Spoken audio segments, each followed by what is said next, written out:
Welcome to the News Update with Bryan and Chris. I'm Bryan. That's Chris. Let's do the news.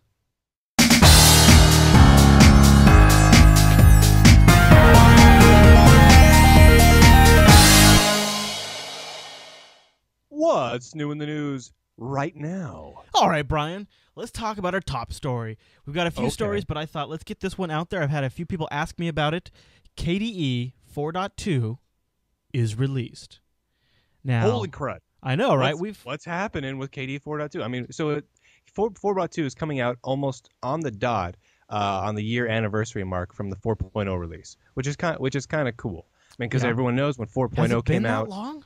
It's been 1 year since KDE 4 came out, and a lot of big expectations on KDE 4, and it didn't really live up to a lot of those expectations because it was not quite fully mature yet. Wasn't baked. And the KDE team agreed with that. They admitted that, but they wanted to make sure it got out. They wanted something out. Then 4.1 came, and they fixed some stuff. They made it a little better. But now 4.2, this is the one. This is the one that even the KDE team is saying, this is it. This is the moment that KDE takes everything over. So what's new in 4.2? Well, they've done a lot of refinement and a lot of work in a lot of different areas. I mean, there's even subtle changes to the look. Things before that like kind of visually bothered me look really good now. But they've got a lot of improvements to Plasma. It's a lot more functional.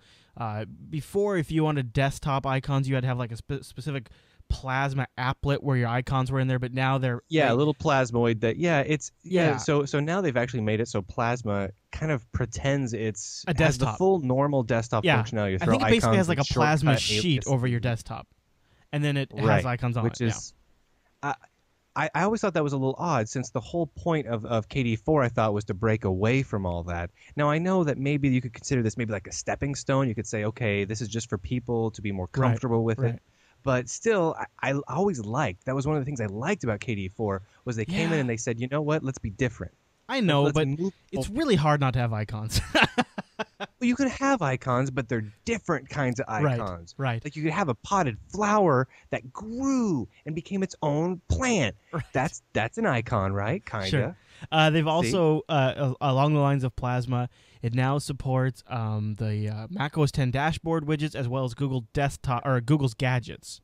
Yeah, that's kind of cool. Yeah, I don't know how well that would work though, because what if you have something that requires an underlying technology that Plasma doesn't have, but like I think for a the most lot part, of OS X dashboard widgets. Right, and some of the Google ones require some like Google backend stuff, like things like that, like your account information and stuff. But for the ones that would work, it's handy. JavaScripty, Ajaxy ones, those should work fine. Also, Dolphin has seen improvements. It has more improved integration with their archive managers for tars and zips. Now Dolphin has become a very, very cool file browser and file manager.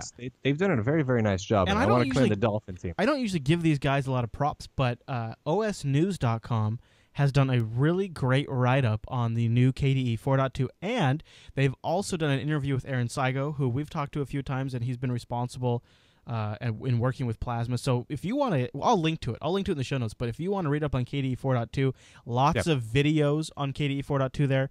Check out osnews.com. Right. The guys did a great job. Or you could just have some, back recordings of the Linux Action Show. That would work fine too. Right. I'm just saying, if you really want to get your Aaron Saigo fix, that would work fine. All right. So this is something I know that you probably have followed with interest. We've talked about the Open Pandora. Why don't you explain what the Pandora or the Open Pandora little machine is?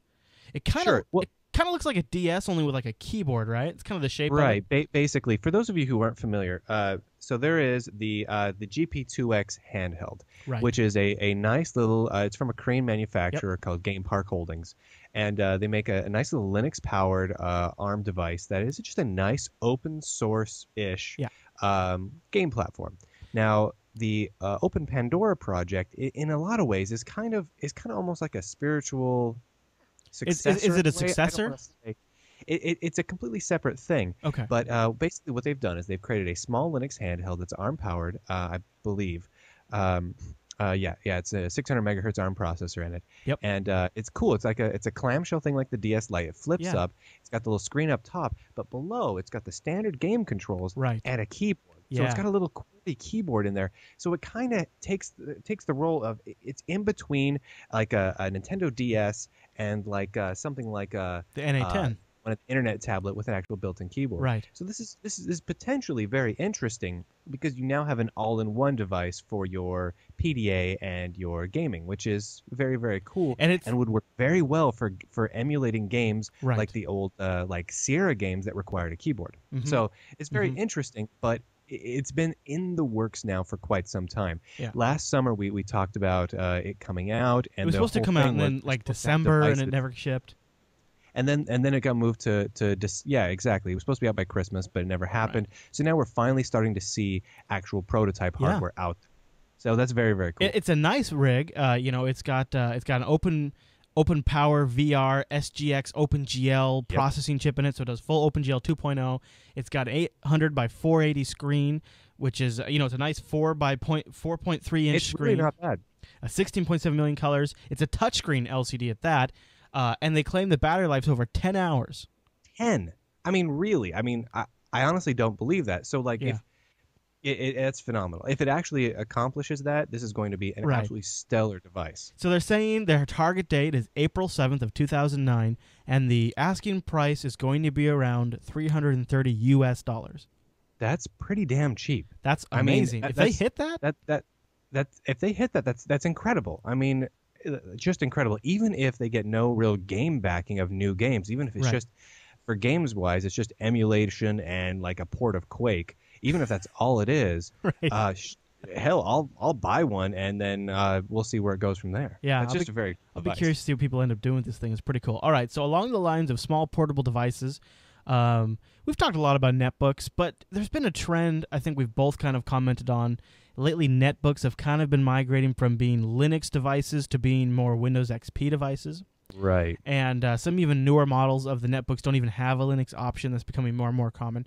So it's nice to see Acer is stepping up, and they're confirming they have plans for a 10-inch Aspire 1 that will run Linux and have an SSD-equipped option in the 16 gigabyte size range. Now, SSD is becoming... That's not bad.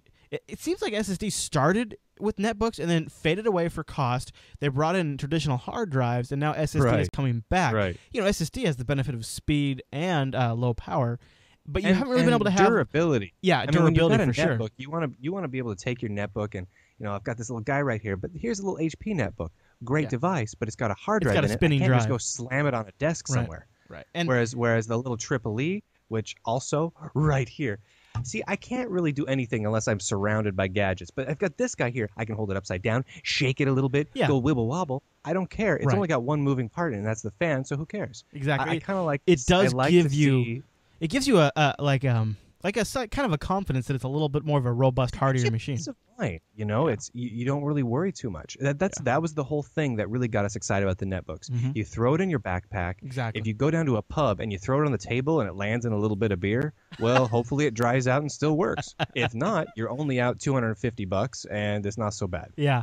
So there's no word yet on price or release date, but they're saying it's going to be mid-February after they roll out the Windows XP version of the same netbook. So when you see the XP version, what Linux? Yeah, when you see the XP version shipping, start saving your pennies because the Linux one will be soon after that. Are they saying which distribution it's going to be running? Oh, or if it's going to be they are. Linpus Linux? Oh, it's doing Linpus. Okay. Now, I'm not familiar with Linpus. Is that the same one that's on the current Aspires, do you know? I think it might be. I'm not sure. Yeah. The Aspire 1 is the only Linux netbook I haven't actually tested. Same. Although I've talked to listeners that use it. I know a lot of people who have one, but I've never gotten the joy of playing with an Aspire 1 running Linux. When I go to the office stores and stuff, they have like Aspire 1s, but they're all XP based. They're all XP. Yeah. Yeah, I had the same thing. Yeah. All right. So the last story I have on my docket, I don't know about you, but the last thing I have on my news docket here is this is your docket that we're talking about. The docket now, that I'm currently reading off of. This is Chris's docket. Right, Chris's docket is Canonical is close to hitting a $30 million critical mass.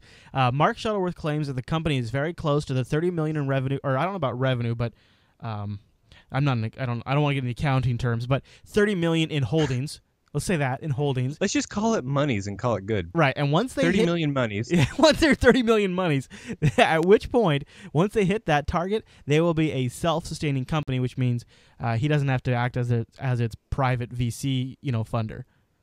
That's big. Now this is very, very exciting because now is this saying that they will have 30 million in money set aside from like venture, or is this 30 million of like yearly revenue or yearly gross? I don't think it's 30 million in yearly revenue, but I could be wrong. But enough set aside so that here's why I don't know can profit itself. Is I went to go read the article and it turned into an entire Microsoft bashing article. It's like, well, look, if Microsoft's I'm not losing interested money in that right now. I want to find out the details of this. Yeah, exactly. And it's on Slashdot, but it just turned into like this whole, well, look, Microsoft's losing money, Canonical's making 30 million. Well, okay, Microsoft farts 30 million, so that's not really the same kind of contrast. You know what I mean? Yeah. But it's still good. Well, so this is good though, because I mean, only 5 or 6 months ago we were reporting that Mark Shuttleworth was talking about potentially that the desktop side of Canonical of Ubuntu was just not going to be profitable anytime soon, potentially for years. Right. So if they're saying it could be self-sustaining, very, very close, then that's actually very exciting, even if it's not that they're having the high revenue yet. Right, I agree. If they can become self-sustaining, then it's kind of proving that their model works, and that model being that they're essentially giving away their stuff for free, but then they have paid support, and they have it's a little different from Red Hat's model. And you can buy coffee mugs. Right, you can buy and posters. Where Red Hat's model, they're still selling their primary product and selling support. So it's a little different of a deal. Yeah, it is a very different deal. And honestly, Red Hat's a little more of a closed source company in that they sell a lot of closed source services. Well, you figure Canonical deals with... Canonical more open in that regard. Canonical has, though, Launchpad, right? Isn't the core of Launchpad still closed source? I think they opened that already. Or they announced plans to open it. Yeah. Anyway, overall, it's good to see both of them be profitable. Competition is good in the marketplace, yada, yada, yada, yada, whatever. Agreement. It's good. All right, so that's all I had on my news list. Did you have anything you want to talk about? No. That's actually software related. The one major thing what was that? Did you just? I'm just saying anything. Excuse me? Anything software related. I'm just asking if you had anything you want to talk about, but you don't have to. Oh, you mean software related? Right. Okay. Well, I have two things I want to talk about software related that are almost identical. Oh. The first is, and this is the original news story. I just wanted to say straight up, congratulations, because I don't think I said this before, to the KDE-4.2 team. Well done. The KDE-4.2 does actually look quite nice. Yes. KDE-4.1 I had some problems with. KDE-4.2, none of those problems. Right. So very well done. Second thing, of course, is I'm finally releasing my comic book reader application. We've talked about this before. Pretty much the same level here. A huge desktop environment used by billions of people, and then a comic book reader application that I wrote that's kind of cool. Same level. Same level of importance is what I'm saying. So so let's talk about the comic reader. So it's a comic reader for the Linux desktop. We announced this, or I announced this. What was this? Back in September, I want to say. And we started really talking heavily about this. The point of this being, let's release some commercial software for Linux and show that it can be done, and show that there is a desire for niche and quality designed and supported applications on Linux. And just my first of two applications I'm going to be releasing is a comic book organizer and reader. And we are, thanks to a company of mine who no longer is employing me, I have a little extra time on my hands, so it is now finishing it up quite fast. So it's actually going to be released in the next couple of days. Check on lunduke.com, lunduke.com. I'll be posting updates on my blog as the release pulls forward. So there you have it. So that's where they can get the updates. And comic books and Linux, you can't go wrong. I love digital comics. I love comics on my computer. It doesn't seriously. It's so cool to have all that stuff on there and be able to pull it up. I found I've even needed it for nerdy reference reasons, so it's very cool. Oh, for sure, for sure. Yep. Here's how nerdy we are, or at least I am. So I'm writing this comic book reading application, right? Yeah. And of course, you have to be able to organize comics into collections and things like that. I was sitting here one day. This was about 2 months ago, and I was realizing, well, what if I needed to know every instance that both Iron Man and let's say Wolverine appeared on a single page. Right, I need a way to be able to tag this and search for this dynamically and find those pages and jump to them, because I might need to know this to settle a debate. Absolutely. So that is, of course, one of the things that I've been working on for this. I don't know if that's going to make the 1.0 or if it's going to be a 1.1, but anyway, I'm just pointing out that we're really entering a new phase in the evolution of humanity when you can do these sorts of things. Right. Of course, right? That's all I've got to say on that right there. That's you have it. I have nothing else to say. All right, Bryan, so they can check that out at lunduke.com. And if you want to follow us and see what we're up to, hit us up on Twitter. I'm twitter.com/ChrisLAS. And I am Bryan with a Y, L-A-S. And, of course, you can check us out at JupiterBroadcasting.com. We have feeds for the news shows. We have feeds for the in-depth shows. We've got feeds for audio versions. We've got feeds. If you want to catch the feeds, you can do it at JupiterBroadcasting.com. There's so many feeds. It's ridiculous how many feeds there are. All right, everybody, thanks so much for tuning in to this episode of News Update.